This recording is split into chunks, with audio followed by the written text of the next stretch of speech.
Good evening, curious traveler. Tonight, our guides are none other than Merry and Pippin, two hobbits whose enthusiasm is inversely proportional to their gardening skills. But don't be fooled, what they lack in technique, they make up for in creativity and in baked goods.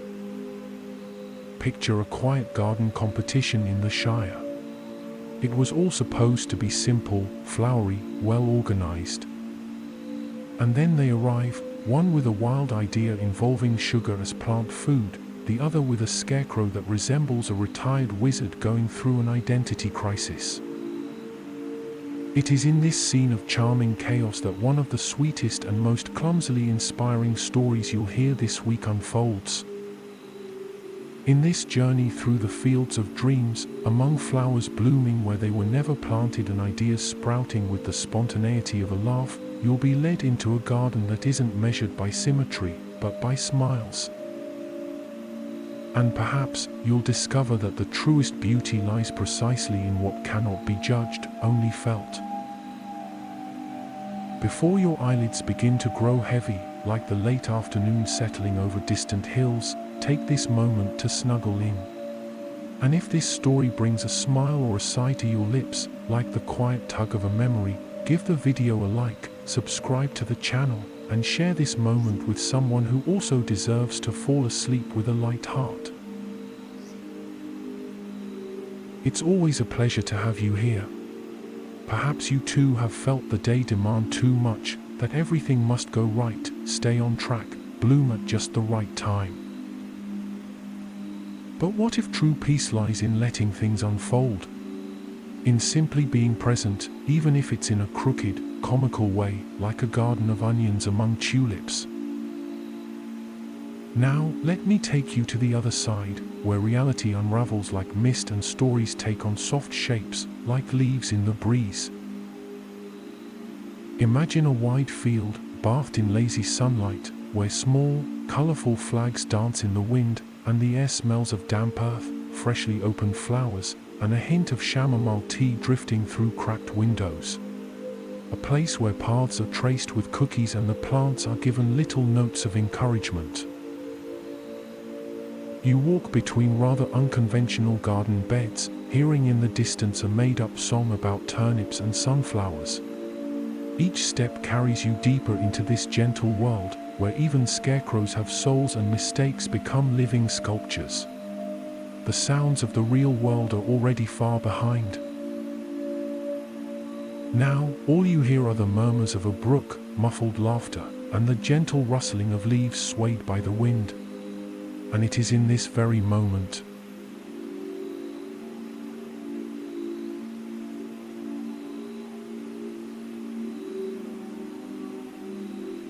On a golden morning, when the dew still embroidered the low grass stalks and the blackbird's song echoed lazily among the blooming apple trees, Pippin was wandering aimlessly, drawn by the distant aroma of freshly baked bread. The sky was clear, sprinkled with clouds as soft as cotton, drifting slowly as if they too were reluctant to cross the Shire. He stopped beside a light wooden fence, where a poster fluttered in the breeze, pinned with tiny copper tacks that jingled softly. His green eyes sparkled as he read, in round, carefully penned letters. Great Annual Garden Contest of the Shire, prizes for the most beautiful, creative, and charming. And just below, in a tempting flourish. Prize basket includes sweet loaves, oat scones, and artisanal apple ale. Pippin's eyes widened as if he'd just uncovered buried treasure. Scones and ale, he whispered, tasting the words as if they were already in his mouth. And all that just for planting a few things? He spun around and ran off, his bare feet pattering softly along the path like someone who knew every pebble along the way. He crossed a field scattered with wildflowers and reached Merry's house, where the windows were cracked open, letting out the warm scent of chamomile tea. "Merry," he called, already barging in without hesitation. "Wake up. We have an extremely important mission." Merry, who had been calmly reading a book about old maps, lifted his eyes slowly. "Pippin, if this is about that plan to make a necklace out of corn kernels, We already said it wasn't a good idea. No. Even better. We're entering the garden contest. Mary raised an eyebrow, closing the book carefully. But we don't know anything about gardens. So what? That's just a technicality. We've got creativity, enthusiasm, and a tremendous hunger for scones. Besides, the poster said charming, and I, personally, am quite charming. Merry sighed, but the smile formed effortlessly on his lips. He already knew there was no point resisting. All right. But if I end up with soil in my ears again, you're rinsing it out with your magical mint water. Deal, said Pippin, already tugging his cousin by the arm. We're going to revolutionize Hobbit gardening. Hours later, they arrived at the contest field, a wide open space with delicate fences, colorful flags dancing in the wind, and small garden beds neatly lined with wooden signs where each participant marked the name of their garden. The scent of damp earth, blooming flowers, and fresh bread floated in the air, carried along by the murmur of a stream nearby. Pippin grabbed an old hoe he barely knew how to use, while Merry studied a packet of seeds with the expression of someone deciphering a mysterious spell. Are these carnations? Merry asked, turning the packet sideways. Or carrots? But they'll look great together, said Pippin, dumping everything into the same hole. They decided their garden would be bold and modern, brimming with texture and contrast. They planted potatoes among daisies, set spring onions beside tulips, and even buried a turnip root beneath a dry broom, which Pippin named the ornamental cackthorn of the untamed East. It looks like a living sculpture, don't you think? He said, admiring the turnip broom with arms crossed. Looks like it's about to get up and kick us out. Merry replied. As a final touch, they built a scarecrow with an old pointed hat, charcoal eyes, a torn scarf as a cape, and boots turned inward. The result looked so realistic, and at the same time unsettling, that even the birds seemed to change course to avoid it. It'll scare off anything that tries to eat our floral potatoes, said Pippin, uncertain. Or any judge that gets too close. Merry added with amusement. When Rosie and Sam came by to have a look, they exchanged a silent glance before gently trying to offer help. You know, Pippin, I think those might be garlic seeds, not carnations, said Sam, crouching beside the bed. Perfect. A vampire-proof garden too, Pippin replied enthusiastically. Well, if it repels judges as well, you might have a problem, Sam said with a smile. But it's certainly a creative way to stand out. It may not be the prettiest, but it's definitely the bravest, said Rosie, leaning in to smell an onion nestled between the tulips. You two really have a unique style, Rosie added, trying to smile. Innovative, Merry confirmed, lifting his chin. We're exploring a delightfully spontaneous aesthetic. Very avant-garde. As the two walked away, exchanging stifled giggles, Merry and Pippin just smiled, satisfied. The sun was beginning to set, bathing the field in gold. They were dirty, hungry, and proud. I can already taste the scones, said Pippin, lying down beside their gloriously chaotic garden bed. And I can already taste the public humiliation, said Merry, laughing. But at that moment, with the scent of mint in the air, the sound of rustling leaves, and the soft breeze brushing their skin, everything felt exactly as it should be.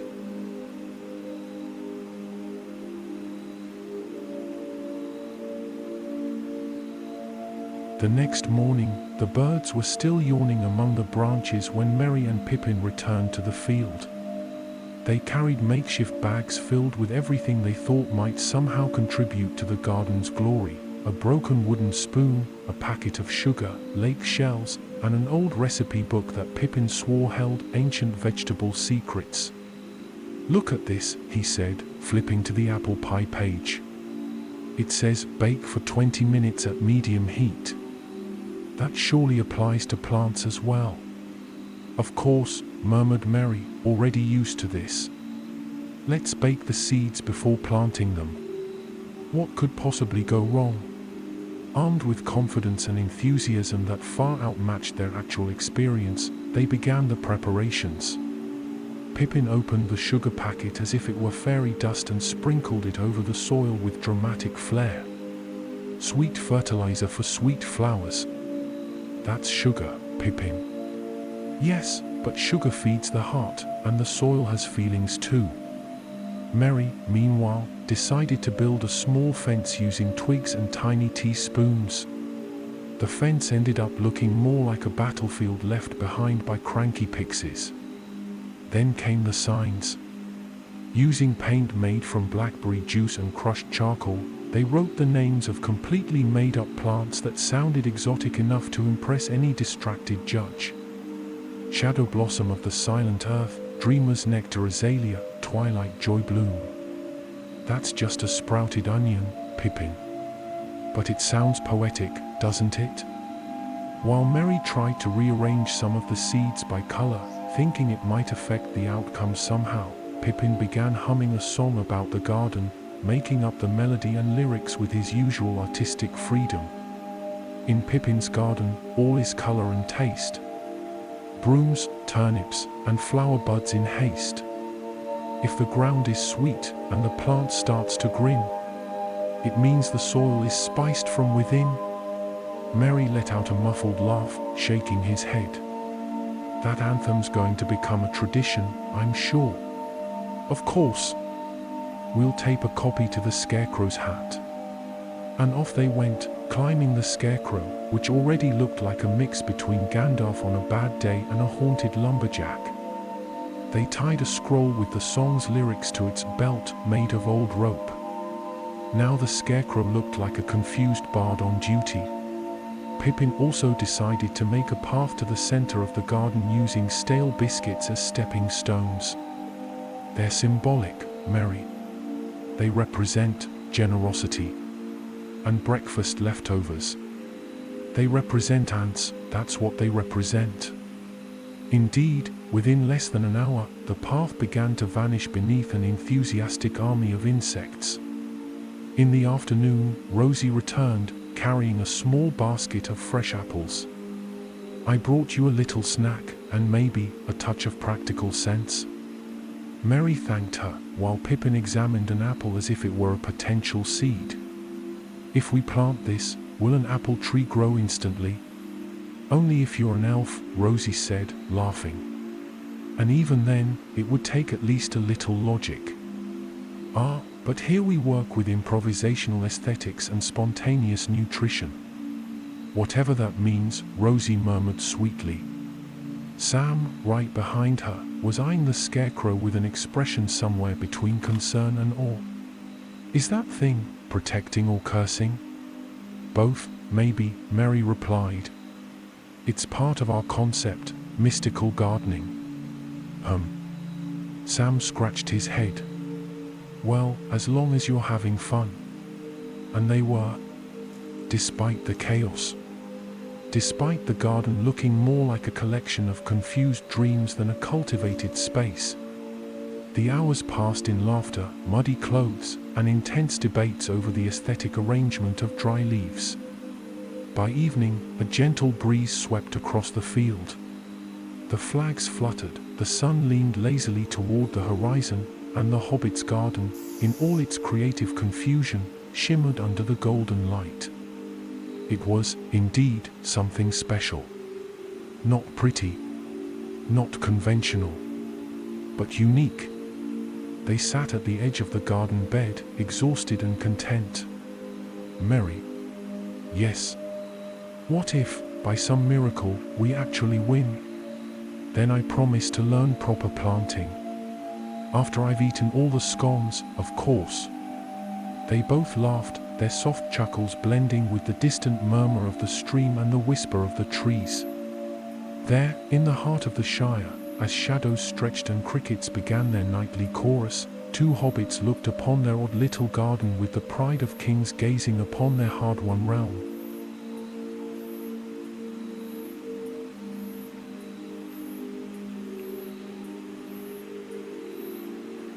The following days brought a string of lazy mornings, with slow clouds drifting across porridge-colored skies and a steady breeze that smelled of mint and bread in the oven. In the contest field, the Hobbits' gardens were blooming in orderly rows, ruby-red roses in symmetrical fans, lavender swaying like altar boys in prayer, daisies arranged with the precision of embroidery. And then, there was Merry and Pippin's garden. Their plot looked as if it had been visited by an artistic whirlwind. Onion sprouts grew defiantly among dry twigs, a bean plant curled romantically around the pole of a colorful flag. Wildflowers had sprung up where no seed had been planted, as if nature, moved by their effort, had decided to help with a touch of surprise. Merry kept a little notebook where he tracked what he called the philosophical progress of vegetation. "Look, Pippin," he'd say, pointing to a plant growing sideways, bent and slanted like a retired philosopher. "This one is clearly a deep reflection azalea.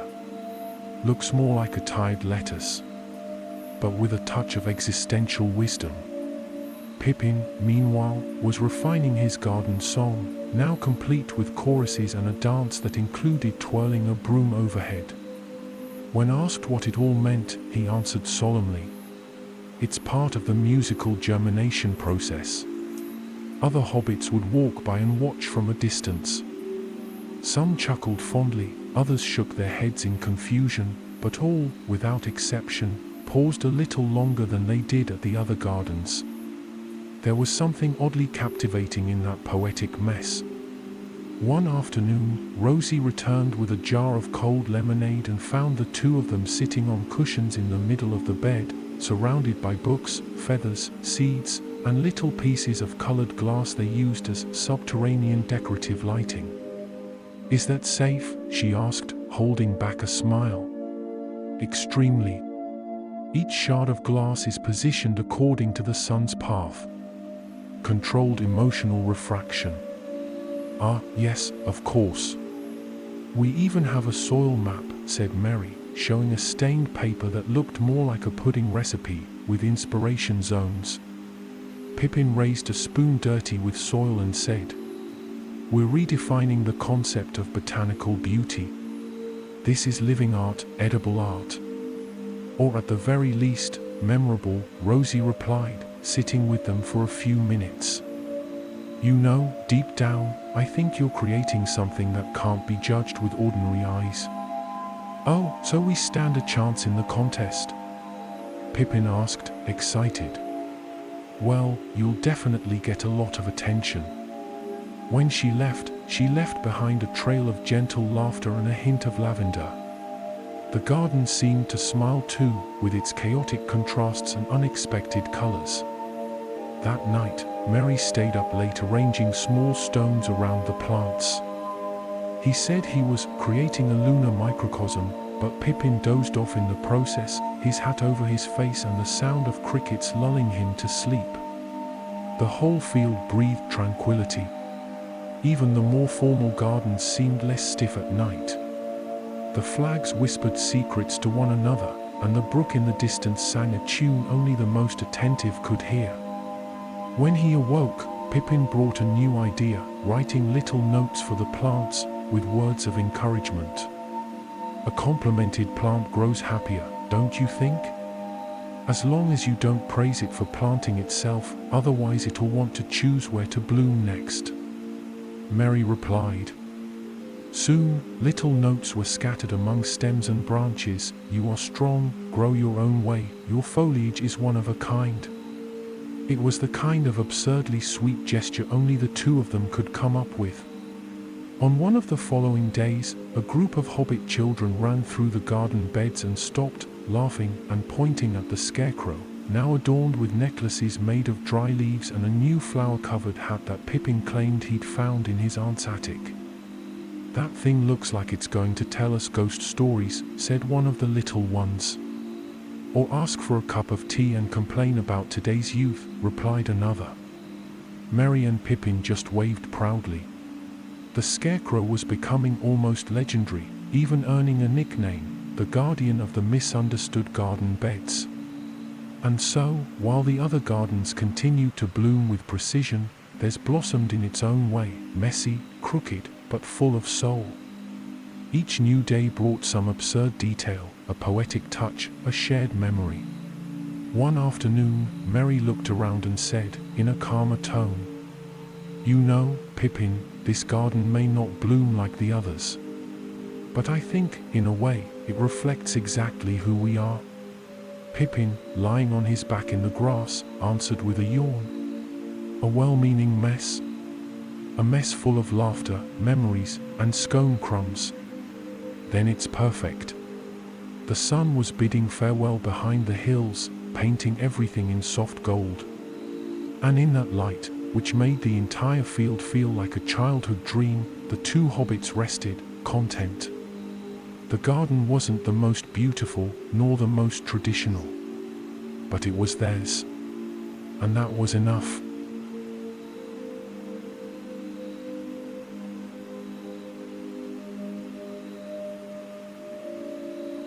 The sun rose with a special kind of gentleness that day, painting the sky in shades of apricot and honey, as if even it knew something important was about to happen.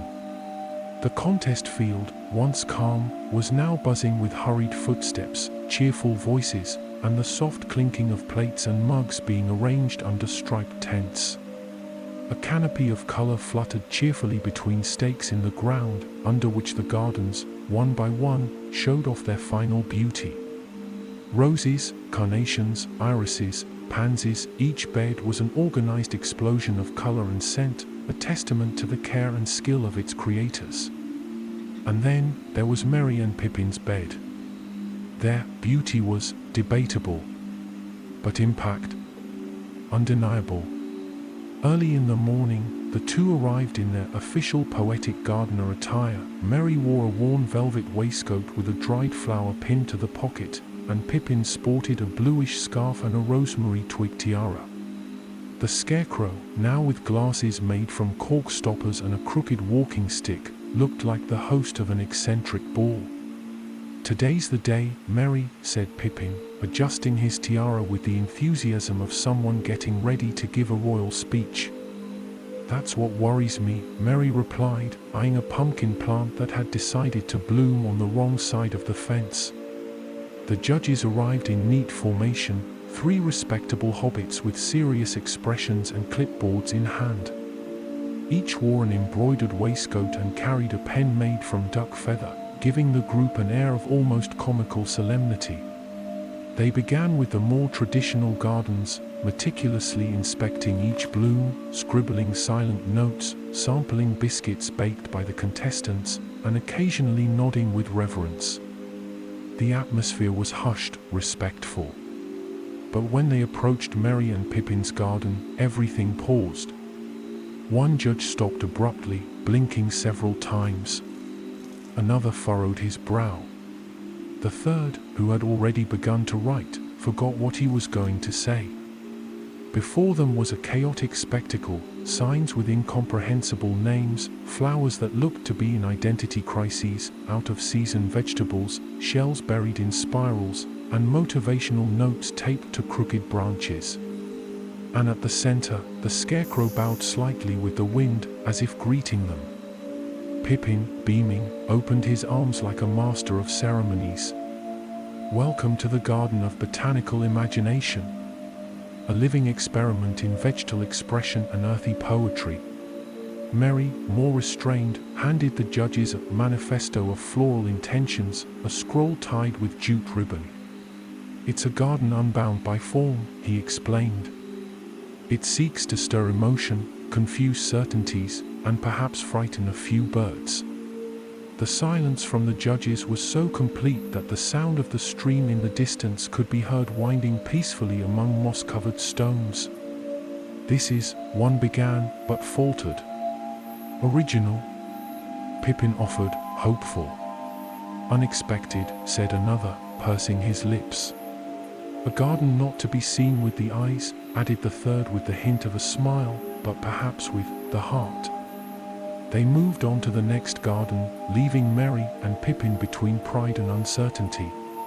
"Was that good?" Pippin whispered. If it wasn't, it was at least memorable, Merry replied. Later, the judges gathered all the participants beneath the main tent, decorated with ivy vines and trays of generously stacked scones. Sunlight filtered through the canvas, gilding the attentive faces of the hobbits. They announced the winners by category: most harmonious, most fragrant, most nourishing. And then came a pause. And finally, said the head judge, with an unreadable look, we'd like to make a special honorable mention. A recognition for a proposal that was bold, creative, and disconcerting. Everyone exchanged glances. A few chuckled softly. To Messrs. Merry and Pippin, for the Garden of Botanical Imagination, a space that defied convention, left an impression, and, without doubt, will not soon be forgotten. The two looked at each other, wide-eyed. Pippin's eyes widened, and Merry smiled slowly. They walked up front to a mix of gentle applause and a few amused chuckles. They received a small certificate with colourful ribbons and, to Pippin's delight, a basket filled with scones, sweet loaves, and a jug of artisanal apple ale. I knew it, he declared, clutching the prize like a battle trophy. Revolutionary aesthetics triumph. Or maybe they just felt sorry for us, Merry replied, though there was a glint of pride in his eyes. They sat in the shade of an apple tree, away from the crowd. The basket between them, the certificate resting against the trunk, and the scarecrow still visible in the distance, striking its usual mysterious pose. In the end, we were remembered, said Pippin, biting into a scone. And our garden, it's still there. Whole. Chaotic. And true.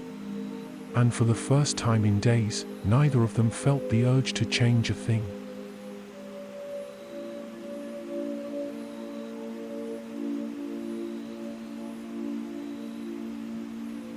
The afternoon drifted slowly over the Shire, like warm honey drizzling over gentle hills. The chatter of the contest faded little by little, giving way to the rhythmic sound of leaves swaying in the wind and the quiet rustle of tents being taken down by unhurried hands. Merry and Pippin had remained beneath the same apple tree where they had taken refuge after the ceremony. The prize basket sat between them, now filled with crumbs and the lingering scent of apple and barley. Shadows stretched around the garden beds, casting gentle outlines over the turned earth. You know, Merry said, his voice low and calm, when you dragged me into this idea, I thought it would be a disaster. And it was, Pippin replied, not lifting his head, but a disaster with style. They both chuckled softly, their laughter floating through the air like a dry leaf carried on the breeze. In front of them, the scarecrow still stood, unmoving, its scarf fluttering with subtle grace. It no longer seemed like an eccentric aberration, but a natural part of the landscape, a solitary guardian who belonged to that piece of earth as much as any well-tended flower. With the field nearly empty, the sounds of nature grew clearer.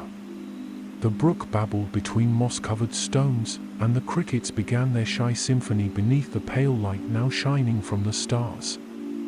I never thought I'd feel so at peace in a crooked garden, Pippin murmured, lying on his back with his arms behind his head. Maybe that's what makes it special, Merry replied. We didn't try to tame anything.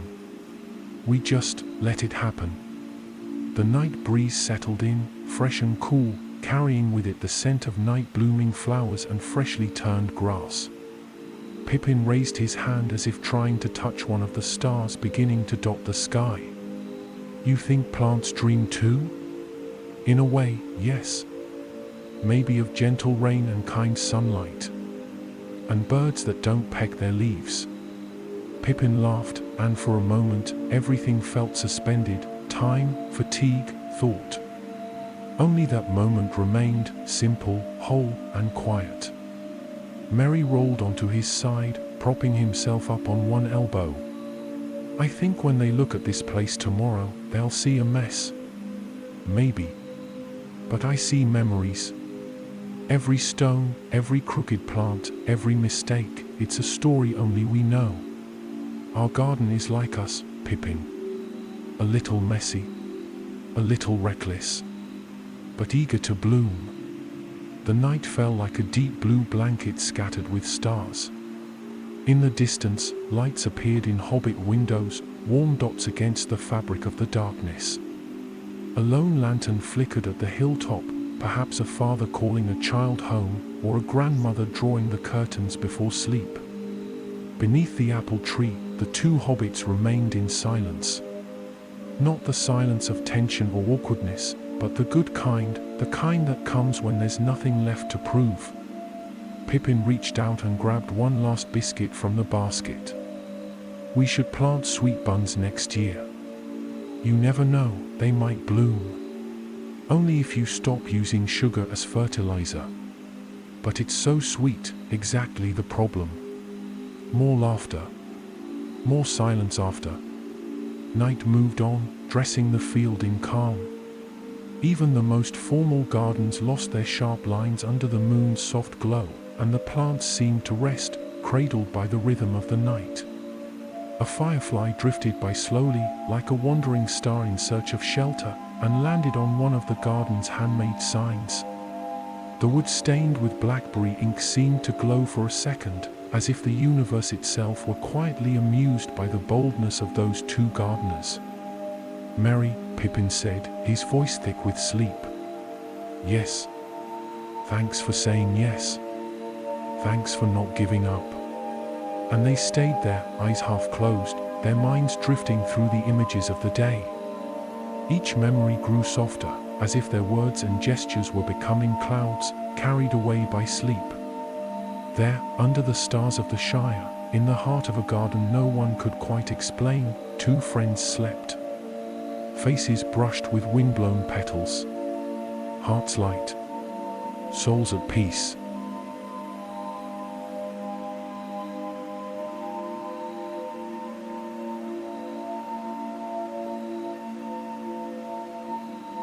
The night moved forward like a quiet river, unhurried, winding through the hills and casting gentle shadows across the sleeping fields.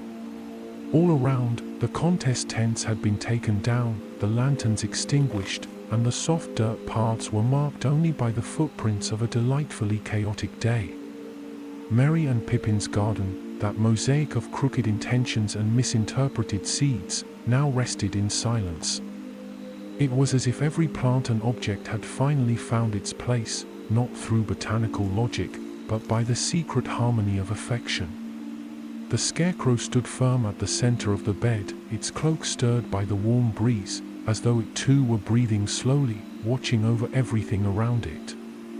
No longer threatening, it now resembled a wise old soul keeping quiet vigil, someone who had seen much and learned to smile inwardly. Lying beneath the apple tree, Merry and Pippin were wrapped in light blankets brought from home, patched with small squares of wool sewn by caring hands. The warmth of the day had given way to a gentle coolness, and the grass beneath them seemed to shift softly, molding itself to cradle them better. The crickets continued their nightly concert, but now their songs were hushed, almost whispered, lulling the entire field in a steady, natural rhythm. An owl called softly in the distance, and the stream murmured its ancient tale in a quiet voice, like a song no one remembered by heart anymore.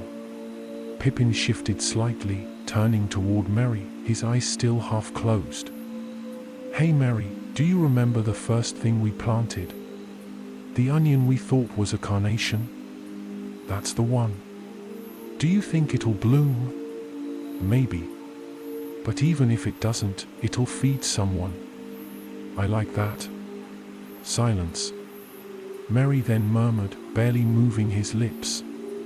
"Do you think that, when we sleep in a place like this, the roots can hear us?" "They hear us, and they dream about us," Pippin replied without hesitation. And both closed their eyes, smiling at the thought. The stars above seemed to breathe with them, blinking slowly in a vast and unhurried sky. A small cloud drifted across the moon, casting shadows that danced like veils over the land. The wind sighed in long whispers, moving the branches of the apple trees like caring fingers tending to the dreams of those at rest. The basket of biscuits sat by the trunk, still holding a sweet scent mixed with grass and wood. Somewhere nearby, a forgotten cookie on the lawn had been nibbled by a curious squirrel, who had long since wandered off, content. Farther out, a candle left glowing in a jar flickered gently, as if resisting the end of the day, guarding the last bit of light for those asleep beside it. The flame, reflected in the glass, multiplied into tiny golden versions of itself, like little nighttime suns. By now, the two hobbits were breathing slowly and steadily, wrapped in a silence deep and complete. A silence filled with invisible presences, of the night, of the earth, of the leaves, of memories. The garden, with all its odd curves and questionable decisions, seemed to have transformed into something more, a place of welcome, of freedom, of gentleness. A reflection of the friendship that created it, a celebration of the spontaneous and the true. A garden that gently reminds us, anything can grow, if it's given enough care. The stars glowed a little brighter for just a moment, as if winking good night.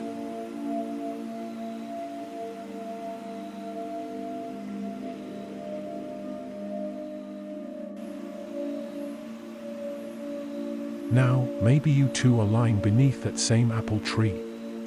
The field around you rests in silence, and the earth beneath you seems to breathe in time with your body. The plants slumber softly, cradled by the breeze that flows from the hills. Everything is slowing down. The sounds grow distant, the streams murmur, the timid chirp of crickets, the soft rustling of leaves. You're safe here. Up above, the sky wears a deep blue cloak, speckled with stars blinking slowly, as if sharing the same dream. Let your breath follow the rhythm of the night. Light. Serene. Let the weight of the day slide from your mind like warm water. And if any memory lingers, treat it like a seed, something you can plant and let blossom tomorrow. For now, all that matters is this gentle silence, this deep rest. Good night, traveler of invisible gardens. May your sleep bloom with the same tenderness that fills every corner of this tale.